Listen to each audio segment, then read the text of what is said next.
Welcome. In this tutorial, I'm gonna show you or teach you how to block someone on YouTube. So if you want to know how I did it, just keep on watching. So first of all, you want to open your browser, any browser that you are using. So it really depends on you. So just go ahead and search for youtube.com. And then here, just wait for it, and then search for the creator that you want to block.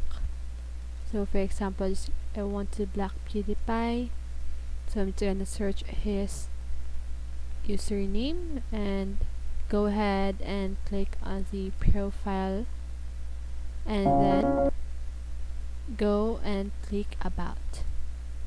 Then after that, you can see this flag icon, so you just want to click that and click block user.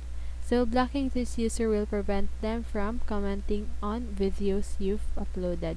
So just click submit, and that's it.